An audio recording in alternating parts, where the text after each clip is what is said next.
Igsoon, kumusta ang mga saad ninyo ngadto sa Ginoo? Kumusta ang imong saad ngadto sa Ginoo? Sa dihang ni saad ka sa Dios, imo ba gayud kining natuman?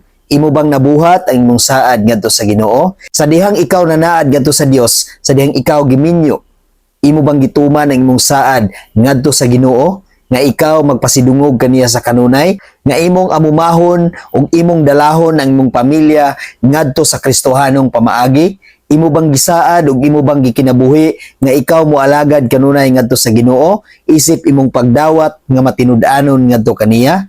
Ug sa dihang ikaw nagpabunyag sa imong anak, imo bang gituman ang imong panaad nga imong amumahon ang imong anak, imong dalahon ang imong anak, imong matutuon ang imong anak diha sa Kristohanong pamaagi? Kumusta ang inyong panaad ngadto sa Ginoo, igsoon? Inyo ba gayud kini nga nabuhat? Igsoon, gipahinumduman kita sa atong mga panaad ngadto sa Ginoo nga dili gayud nato kini pakyason ug ato gayud kining buhaton ug ato gayud kining ikinabuhi. Tungod kay ang Ecclesiastes 5 bersikulo 4 nag-ingon, busa kun manaad ka sa Dios, tumana dayon kini, kay dili siya gustong binuang. Busa buhata ang gisaad mong buhaton. Sa Ecclesiastes 5 bersikulo 5 nag-ingon, maayo pagdili ka manaad, kaysa manaad ka apan dili mo tumanon. Igsuon atong hinumduman sa kanunay nga ang Dios dili gustog binuang. Sa dihang ikaw nitando nga manaad ka ngadto sa Ginoo, nga imong amumahon ang imong mga anak diha sa Kristohanong pamaagi, igsuon buhata gayud kana.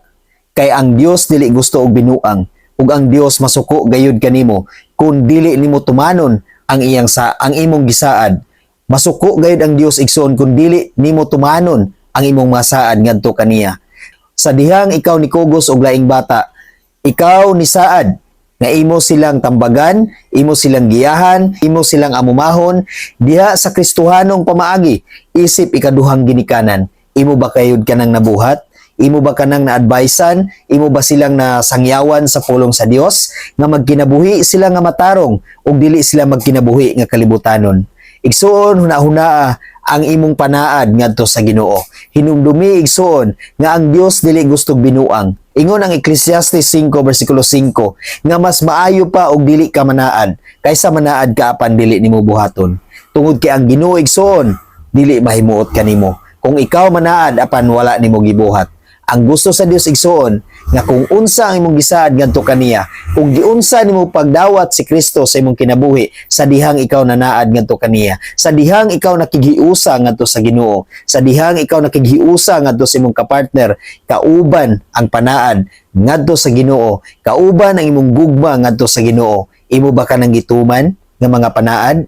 Ato kanang hunahunahon, igsuon, ug atong i-reflect sa atong kinabuhi karon kung kumusta ang atong panaad ngadto sa Ginoo. Ato ba kining nabuhat? Ato ba kining na-apply sa atong pagkinabuhi dinhi sa kalibutan? Samtang aniya kita dinhi sa kalibutan, or nisaad lang kita diha nga panahon tungod kay wala tay choice, tungod kay gipangutana ta. Igsuon, kung unsa ang nigawas sa imong baba, tumana ka na, igsuon. Tungod kay dili binuang ang saad nga imong gisulti ngadto sa Ginoo. Dili gusto ang Dios, igsuon, og binuang nga mga panaad. Gusto sa Ginoo, igsuon, nga imong tumanon kung unsa ang imong saad ngadto kaniya. Tungod kay nag-ingon ang pulong sa Ginoo, kung dili gani nimo mabuhat, kung dili nimo matuman ang imong panaad, mas maayo pa og dili ka manaad ngadto kaniya. Tungod kay ang Dios dili gay gusto og binuang.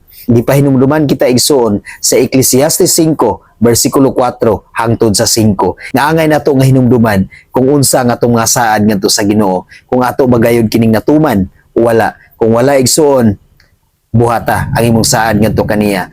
Balik ngadto sa Ginoo, humble down ngadto sa Ginoo, igsuon. Simbaha ang Ginoo, dawata ang Ginoo sa kinasingkasing gayod, ug pahariya ang Ginoo sa imong kinabuhi. Aron ang kalinaw sa Dios ug ang panalangin sa Dios ug ang tinuod nga kadaugan imo gayod nga maangkon. Amen. God bless sa tanan.